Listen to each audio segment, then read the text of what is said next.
Gabriel McSharry, nutritionist and medical herbalist. A safe and effective approach to your health condition. Call the clinic on 071 9142 940.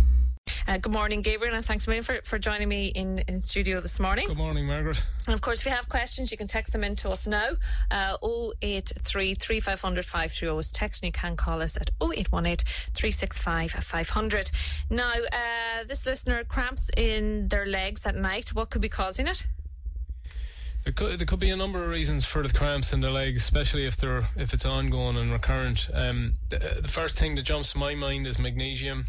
Magnesium, very important mineral for the muscles and for muscle contraction and so on. So, it's possible to get a test to see if you're deficient, but there's two tests. One, you test the red blood cell magnesium level.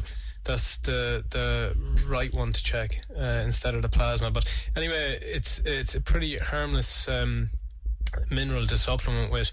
I'd recommend trying Epsom salt baths. Epsom salts is just magnesium itself, but that's a real old, isn't it? Sort of tradition. You'd hear, older people talking about that. Sometimes I think some of the old practices were much better, and a lot of the time the kind of we're saying to go out with the ass and cart, and now we have supplements, and that's great, but not necessarily, so the body can absorb magnesium via osmosis through the skin quite readily.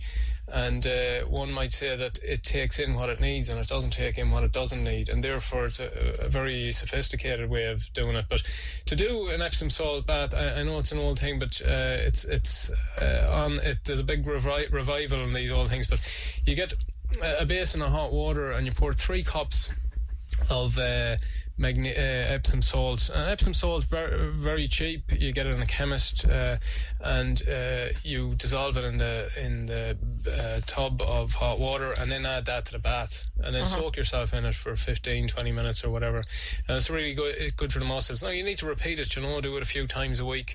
And how much Epsom salts would you put in? Well, 3 cups into the basin, and you dissolve that into the water, and then add that water into the whole bath. Okay, and that's a fairly full bath then, is it? Half bath, full bath. You can do it on a smaller level. If you don't have a bathtub, you can do it in the sink, put a cup or 2 in the sink, and then soak a towel in it, and then you can wrap the towel around your legs or wherever you're getting the cramping, Okay. So sports people should do this also, really good. A few other things for cramps. Circulation, depending on the age of the person here, circulation could be an important component. If you've poor circulation, that can kick off cramps and that. And an indication of that, if there's varicose veins and stuff like that, that would indicate that there be poor circulation there. But again, there's a few things one can do. Old traditional ones is run the shower cold after it's hot. So you have a hot shower and then run a cold. It's hard to do, but it's really good for the circulation if you can get into it. It kind of excites the body. And then check iron levels. It's on a general blood count you get from a GP, but if the iron levels are low, definitely that could be causing them as well. And there's herbal medicines that are good specifically for cramps. Cramp bark or viburnum, skullcap, valerian, passion flower. These things are really good. We have muscle relaxant, St. John's wort, verbena, simisafuga, and they can be good while you fix. But my guess is it's a nutritional deficiency. Okay. Now the caller has a frozen shoulder. Any rub that may help with it? Yeah, rubs are great, and obviously a massage is good as well, and heat for frozen shoulder, so heat massage. But a rub that's good, one I make, I'll give you the ingredients of it, and either you can get one with similar ones or whatever, but it contains wintergreen essential oil, clove bud essential oil, peppermint essential oil, cajeput essential oil, and benzoin oil. And arnica, and you mix that with beeswax, and sounds easy but a little bit technical, but it joins together. You like cool, and it's a balm, and it's brilliant. It soaks in, it's anti-inflammatory, it's rubefacient, so it draws circulation to the area, and it does some healing as well. So there are really good natural rubs out there. Okay. Rash on the face, red and sore, flares up a lot, and sometimes the caller gets it around the chest area. Could this be an allergy that possibly could be causing this? Yeah, sure. Allergic response can manifest this way. So it could be food allergies or it could be environmental allergies. It's hard to know which. It's one of these things. I'd take a full case history, and medical history, and see what the background is. But if it is allergies, one needs to go through the diet and the environment and so on, and see what could be causing it, to isolate it.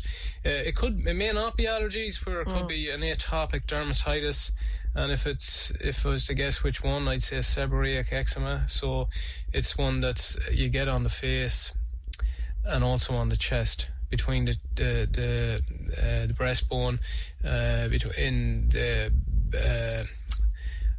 eyelashes, and sometimes on the scalp, but sometimes down onto the face, and it could be it.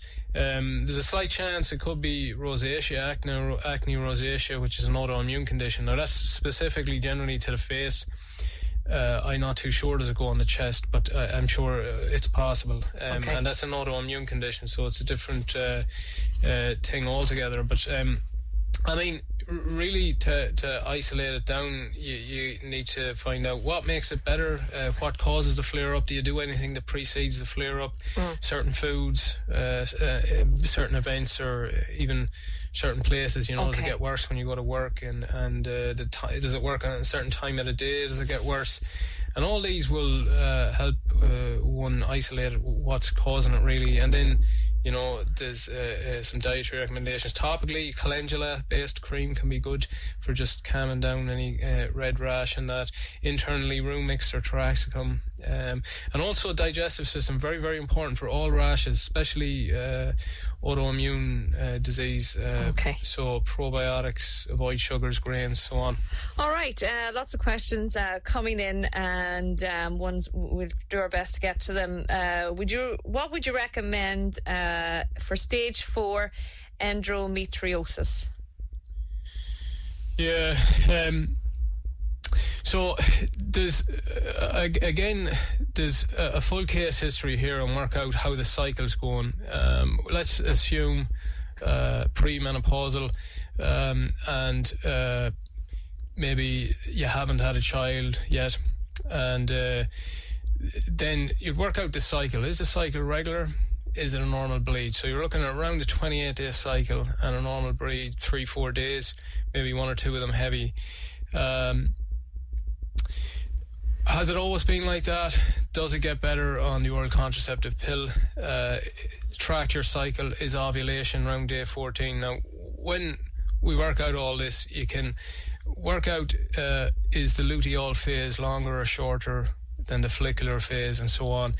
And the key, what I do clinically anyway, and endometriosis is something I see a lot, is to use herbal medicines to regulate the cycle.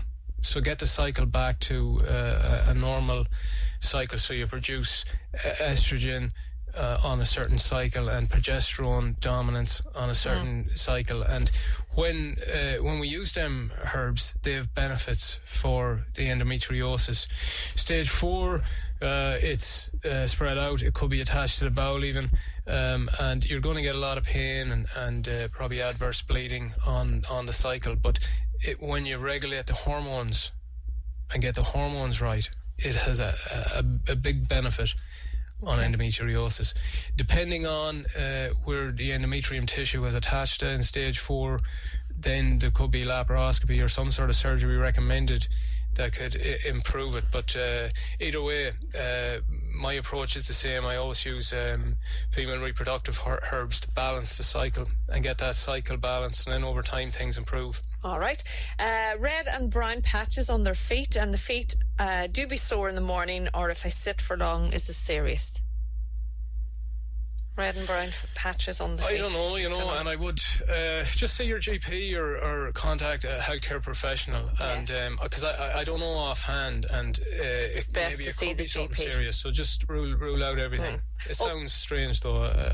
So it's probably better maybe just to go to the GP and have something like that checked. Any natural remedy for hot flushes? Yeah, again, some of the female repro herbs that we use towards menopause can also work if it's a non-menopausal hot flush, and even in men. But you're looking at herbs like black cohosh, so Simicifuga racemosa, excellent. Salvia officinalis, excellent for the hot flushings if there's sweating as well, and tends to be towards the night. But also false unicorn root, yarrow. These are all Vitex. These are all herbs that I'd use to again, or Don Quai as well as another one. Great for working on a hormonal level. I mean, at menopause, estrogen and progesterone largely drop off, and they don't stop totally. But herbal medicines don't contain hormones, but they work on the glands that produce the hormones like the adrenals and the ovaries to modulate that drop off, and therefore the flushing isn't as bad. Also, there's some dietary things. Watch hot spices and thermogenic foods. Thermogenic foods are anything like caffeine, coffee, tea, ginger, horseradish, cayenne pepper, anything hot in the diet, just while the flushing has gone on for a few months. Avoid them foods. Okay, and finally, and we do have a lot of questions. Unfortunately, what we're going to have to do is keep them over again. But tiredness, this woman is tired all the time, everything checked, blood's checked, and all is fine. However, this woman works very hard in a very stressful job. Any advice? Yeah, well, definitely the stress won't help. I'd need to see her at the clinic and take a full consultation. Fatigue can be caused by many things. It can be caused by diet and poor nutrition, for sure. Like even a B12 deficiency can cause severe fatigue. Iron deficiency can cause severe fatigue. Now, the iron would have been picked up on the blood test. And obviously the stress will have an adverse effect, but also environment as well can be a big one. So we're seeing it more and more now that people have broadband and have Wi-Fi and have mobile phones and have all these gadgets that are wireless, and electromagnetic frequency, and this is now in the research emerging, can have a severe effect on certain individuals. Small amount of individuals, but they can play with their heart regularity or heartbeat. They can cause this chronic fatigue type thing, and when they change the environment, energy improves and so on. But it's a difficult one. I'd need a full consultation to see why. Okay, and thanks to our listeners who have sent in questions. We just didn't have a chance to get to them all, but as we do all the time, we hold them over, and Gabriel will deal with them. You're back with us in 2 weeks' time. Gabriel McSharry, medical herbalist and nutritionist, thanks a million for joining me this morning. Thanks, Margaret. Gabriel McSharry, nutritionist and medical herbalist. A safe and effective approach to your health condition. Call the clinic on 071 9142 940.